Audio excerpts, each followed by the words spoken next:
Didn't expect me, did you? I see you're not clicking on the subscribe button. Join the army now. Join the army. You could be a great soldier. Join the army now. Go away, please go away. Sorry about that. Please consider subscribing to join the fish army. We're the greatest army in the planet. It will be a rewarding experience you will remember for years.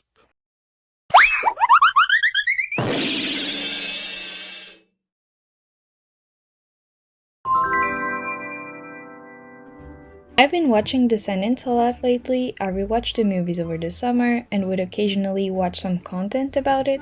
I, like many people, grew up with this movie and still jam to the songs often. Side note, Did I Mention is the best pop of the first movie, and I think the criticism it gets is RIDICULO-US. It's safe to say I'm not the only person that considers this movie a guilty pleasure. I am also not the first that tried to reimagine it because of the potential it has, but as an artist I wanted to give my take on this. I've also had many ideas for the costumes and set designs. One of my dreams is to be able to work in visual development for movies, apart from doing illustration. In fact, one of the people that inspired this aspiration of mine is Claire Keane, illustrator and visual developer, known mostly for her work on Tangled. She said that when she creates a character and the world they live in, she tries to get to their core and understand them fully. With Tangled, she did that by trying to know what she's doing all day in her tower. I thought doing a little visual development exercise on this piece of media could be interesting. And I know there's countless fanfictions and reimaginations of the story, so I tried not to engage in any of those just to keep the ideas I had in mind for this fresh. Obviously, this doesn't make any of mine that original because people might have thought the same thing. I realized this especially when I was done drawing, brainstorming, and noting down everything. I watched Sarah Serif's video called Fixing Descendants, and I realized we had made the same points and some of our ideas were very similar, which I'm very sorry about. It wasn't intentional at all. You'll notice I've not only taken the role of visual developer because I changed a lot about the story that didn't go well with me.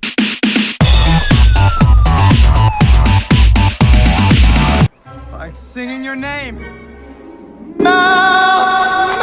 I've gone a little south, if you will. I went back to 2013 when production started and put myself in the shoes of the director, Kenny Ortega, and also the persons in the art department in charge of the visual development. This video will walk you down to my process, starting from research I've done to the redesigns of the characters and the story tweaks.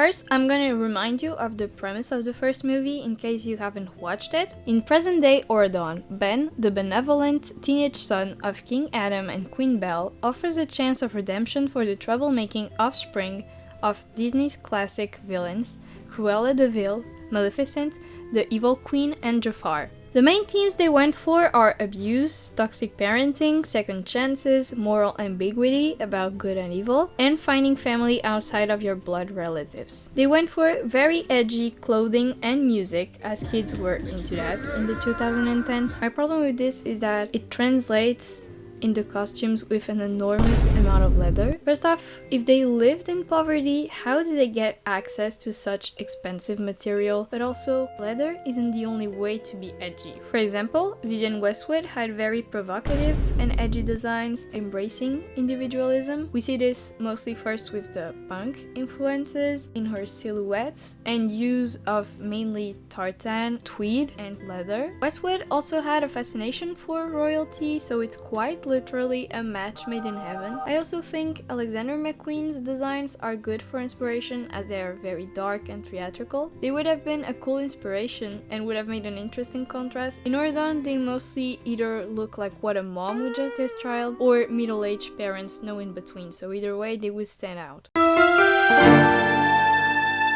There's very little early work from Descendants production. There's only this character exploration sheet by artist Whitney Paulette showing a completely different line of characters. Two characters stayed for the long run, Mal and Celia, which appears in the third movie. Each has a heirloom and a throwback, which is another thing they went with for the final designs, for kids to associate them with their parents. They did this with the names too. So each of the characters' names starts with the same letter as their parent. For example, Evie for Evil Queen. The set designer, Mark Offling, works a lot with Kenny Ortega. He had done previously the High School Musical sets, Cheetah Girls, and did all the Descendants movie as well. I don't have anything to add really for the set, except the reimagination I have for the house of the villains. The backgrounds were very well done, especially with such little time and budget. Plus, I think the propaganda they put all around the I Love the Lost is quite funny. What's up, guys? It's Quandale Dingle here. I have been arrested for multiple... And the costumes were done by Kara Son, who was on Project Runaway.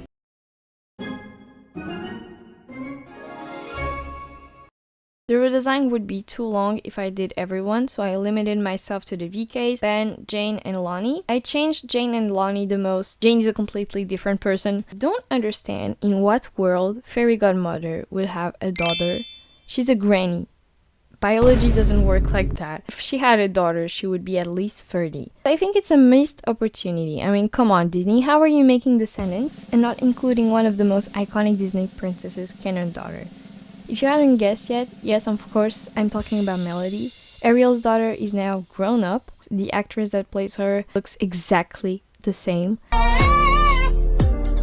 Damn! For Mal, I went with the most comfy outfits for her to graffiti paint in. All of her outfits are some kind of reiteration of this one. Little top, big pants. When Evie makes her clothes, she knows Mal is gonna get his stain, so she makes her simple clothes for daily use. And Mal keeps the fancy creations for special days. I wanted her to have a piece that would show she's the leader. That's why she has this blazer, to show dominance. For the throwback to Maleficent, I thought we would put her horns somewhere, so I gave Mal pointy pigtails. I don't know if that would translate well on Dove Cameron, but I hope so. I also gave her a Hime cut. Evie never misses, so I couldn't make flop outfits for her. There's just one thing I couldn't stand, and it is her box bag. So I replaced it with the bag they used in the sequel. I think the evil queen would put crazy standards on her daughter and would encourage her to wear corsets. So I basically gave her multiple corsets in different materials. This Vivienne Westwood graphics skirts single-handedly inspired the embroidery graphic designs on all of her clothes and the clothes she would design for other people. For the hair, I made it longer to give a more princess look to her, and I took out the fugly Claire's plastic braid out and replaced it with a tiara that had the same silhouette. I kinda ate Jay's design up. I'm not sure many would agree with me on this, but I don't really care. I think his tops look sick. Aladdin, the movie, has a weird mix of Middle Eastern and Indian cultures. Even though the story happens in China, there was a mix-up since the tales of the 1001 Nights focused on stories from the Middle East and Asia. I wanted to play in this idea of multiple cultures since Jay didn't have anything interesting for his fits anyways. So I went mostly for a top that was very Chinese, Sarawel pants, and I tried to put a mix of Indian and Middle Eastern embroidery. I selected two pictures where I liked the shapes and sparkly details, and I tried to make a new design inspired by them. Carlos Aladdin. He's like a magnet. She's so attractive. Carlos is more academic than the others, in this redesign at least, so I went full blazers again, inspired by Vivienne Westwood's men collection with fur elements on the collars. His designs already were so cool. I liked the crossbone motifs he had. Also, his gloves look sick as frick. I might make them for myself. Carlos wears a lot of shirts and ties. I thought he could have some fun ties with graphic elements on it. For Ben, I don't have much to add. They pretty much nailed his appearance.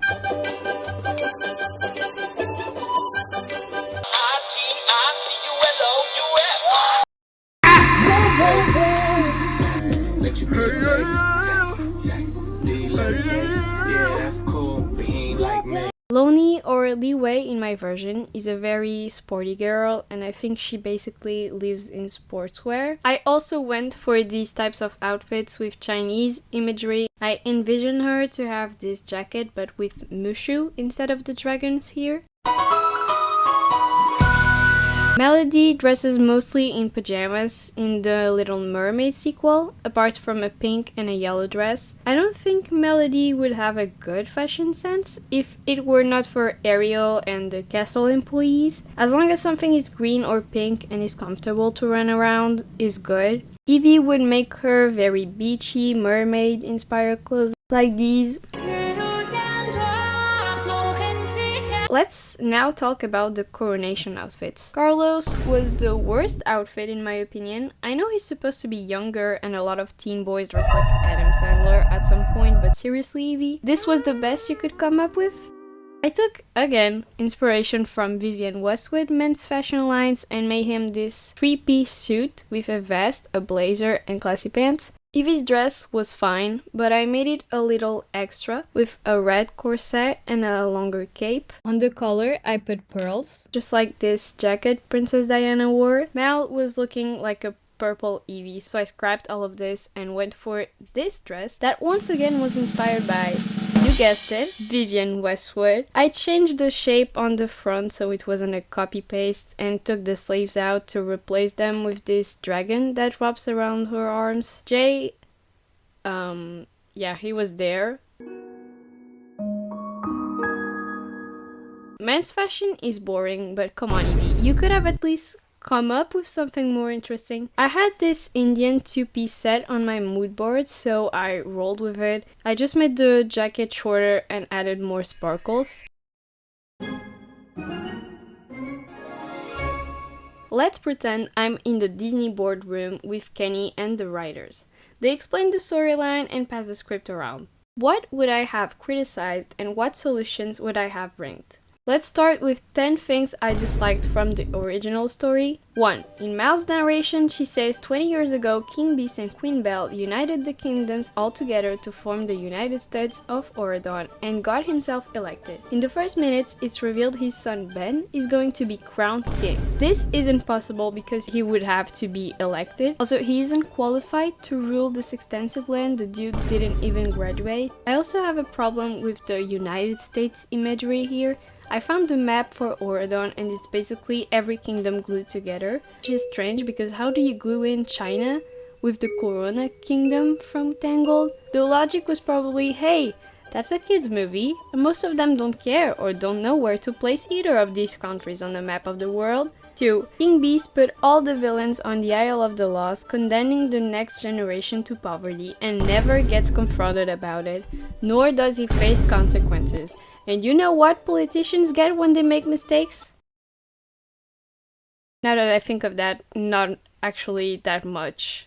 Speaking of, isn't the Isle of the Lost basically Australia? I'm a big fan of Australia and I've educated myself on their history over the past years, which is how I linked up the two of them. For those who aren't aware, Australia was colonized by Britain because they wanted to relieve their prisons, and so they put criminals there. 3. Ben being drugged by Mal and her magic cookies. 4. No monitoring of the villain kids aside from the remedial goodness 101 class. I'm especially thinking about Carlos staying along with Dude to let go of his fear. While it might be a nice gesture from Ben, I don't think it's a good idea. Carlos was never in the presence of one. What if Carlos was bit by the dog playfully, because yes, that's a thing some of them do? The poor guy is terrified of them. 5. The movie centers only on Mal and Evie. This goes on for the rest of the trilogy. I assume they did this because they expected more girls to watch and also buy their dolls. 6. The stereotypes present, such as all the girls outside of the main characters are shallow and fashion obsessed without anything more going on, and the guys being all gym bros with the only exception of Doug. 7. It fumbled the show don't tell principle. For example, we are told the villain kids' parents are bad, and then when they have to say goodbye to each other, they don't really seem that bad. The neglect and abuse they went through isn't really shown, especially for Carlos, who was the most badly mistreated. This is a kids movie, so yes, there isn't gonna be full-on MMA fight scene going on, but rather something that hinted that matter would have been good. I mean, we survived Miss Trunchbull spinning around that poor girl by her braids in Matilda. I'm aware that it's all developed in the books they published while the movie was being filmed, but I'm not using the books at all for this video. If they really wanted to develop anything, it should have been in the movies, because that's what really matters and what is going to reach more people ultimately. 8. Mal controlling perfectly her magic even if she had zero training. 9. Mal being the love interest from Ben even if she explicitly says boys are overrated, and also despite the fact that Evie literally has marrying a prince on her bucket list.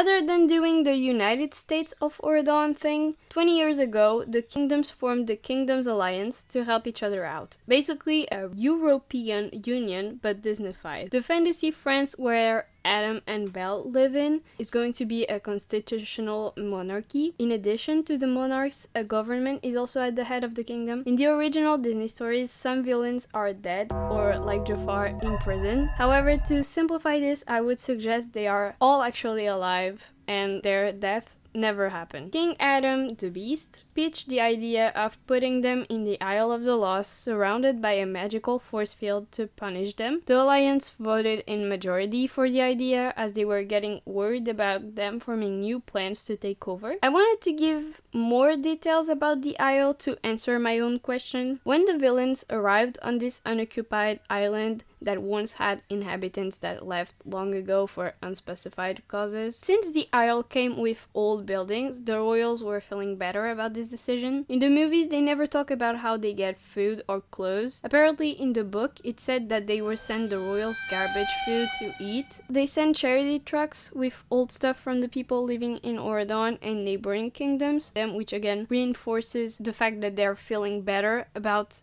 putting them in the Isle. Now, the Isle isn't big, so finding a house was hard at first when they arrived, as the other villains rushed over old buildings trying to get one before they were all occupied and they had to build a house of their own. Maleficent, Jafar, Cruella, and the Evil Queen all aspire to have a big place, and so when they found simultaneously the same big manor on top of a hill, they fought for it long enough for every okay spot to be taken, so they ended up dividing their space. The VKs grew up all being neighbors, and so they would see each other very often and become best friends despite their parents not liking each other that much. In the second movie, they have a hideout for when they hang out together, and I wanted to really show them in this environment for the first movie. I made it significantly smaller because there's no way they have a giant place like that also looks nothing like the other places on the Isle. Also, I had questions about their education. I don't believe a functional school could work in the Isle, so I think it would resemble more inconsistent homeschooling paired with volunteers who would teach a large group common topics on how to read and do math. After that, they're pretty free to do whatever and have books that were donated by the charity. So the movie would start the same. Quick narration and then jump to how the story started with Ben's decision. Ben, growing up, knew he was going to be king and he took that seriously. His mother encouraged him to read a lot and develop critical thinking, and that led to him forming his own opinions about his father's way of ruling and the Alliance's choices. He was always more progressive than his dad or some of his friends like Audrey. Ben asked if there was any way to tag along at the next Alliance meeting, and his father, being very generous and encouraging of his son's interests, made up the position of apprentice to be king for his 16th birthday and gave him the chance to join him during functions, even offering Ben to make a change for something that matters to him. To his surprise, at the meeting, Ben delivered the speech about his concern for the next generation on the Isle of the Lost and wanted to change that and prove the kids are not their parents by offering the chance to kids from there to attend the school he goes to. He would start with a small small group as a test drive, and then he would bring more and more kids. King Adam Beast obviously strongly disapproves, but couldn't vote against this decision as Ben was making it in his name. The votes were in majority for this change. Then, just before the Rotten to the Core song, we are introduced to the VK's friendship dynamic, maybe in their hideout, and the song starts. After that, it's pretty much the same. They get told they go to Oredon, yada yada yada. After Maleficent and the other villains present the plan to snatch the wand,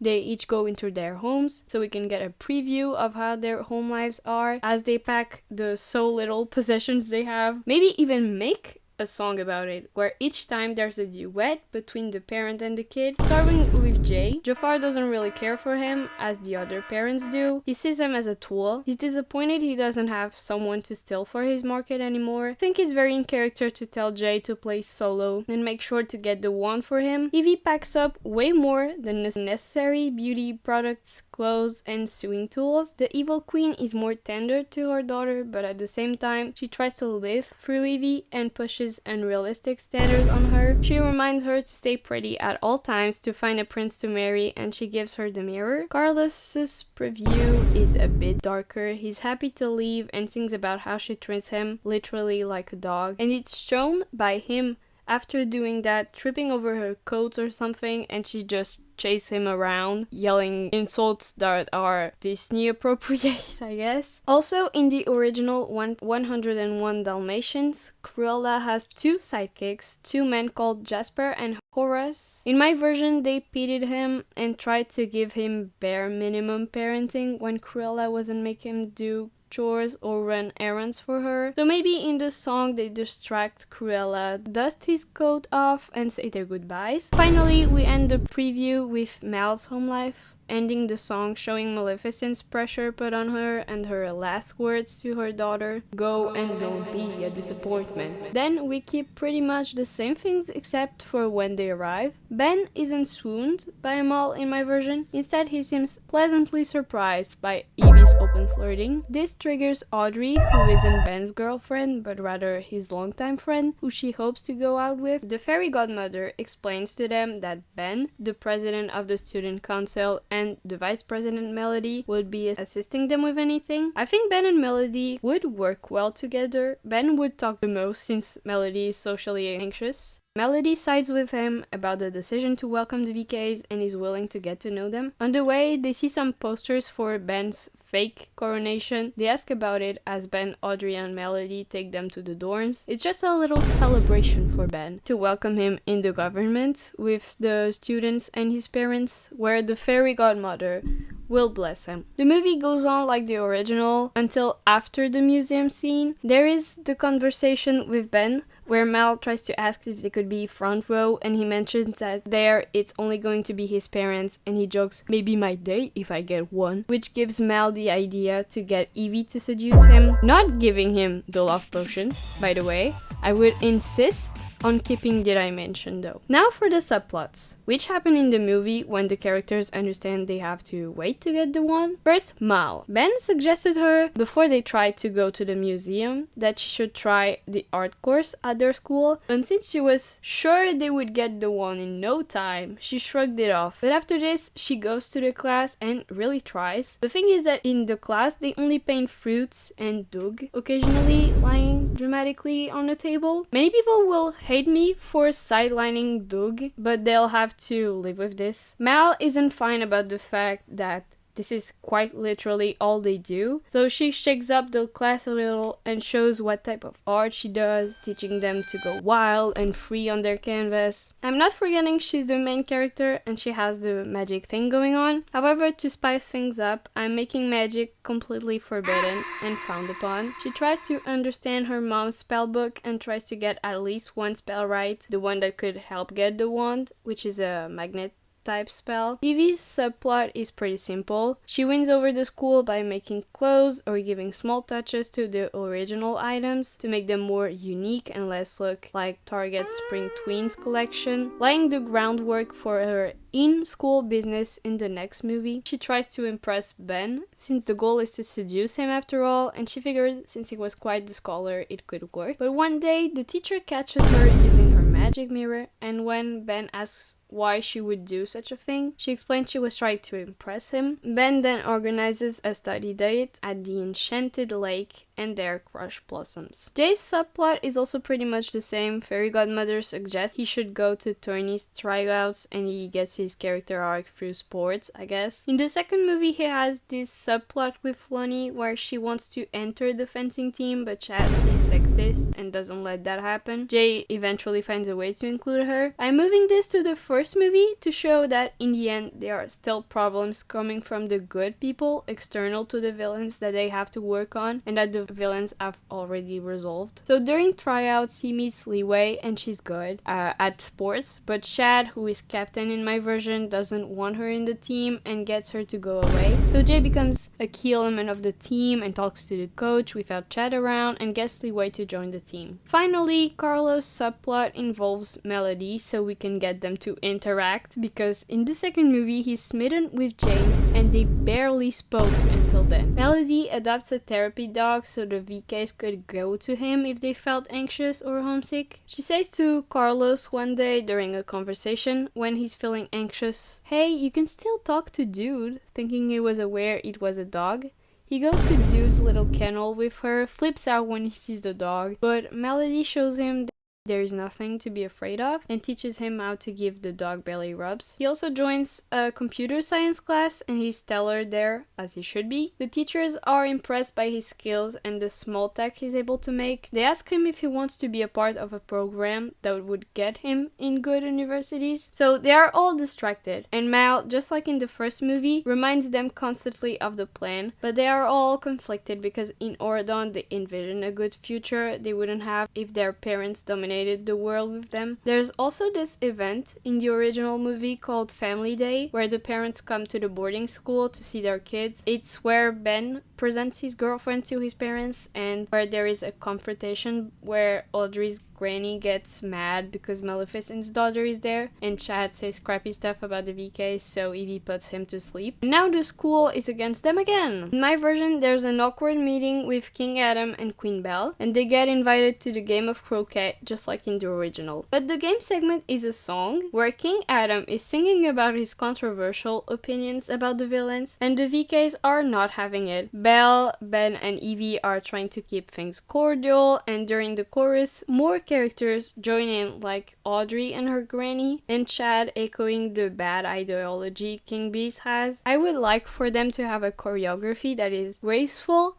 but more violent than the VKs, who stay more calm. At the end of the song, Mel snaps. She screams, "Enough!" Ending the song. A tiny bit of magic flickers at the king. I think I've seen this film before. He's surprised, but he's alright. Everyone is shook. She runs away, and the VKs go after Mal. Chad is saying more mean stuff, and Ben stays because, well, it's his dad. After everything, he goes to them. He knows it's an accident, but obviously he has a hard time convincing the others. For the ending, I want the VKs to still go to Ben's fake coronation and Evie still gets to be in the front row, but there's no Jane jumping for the wand. Instead, Fairy Godmother just trips and lets it fall to Evie's feet, but instead of giving it back, Evie gives it to Mal and they open the gates. Ben makes them choose good, etc. But Maleficent appears and Mal defeats her. It's basically the same conclusion, and we get an apology from Ben's dad. The end.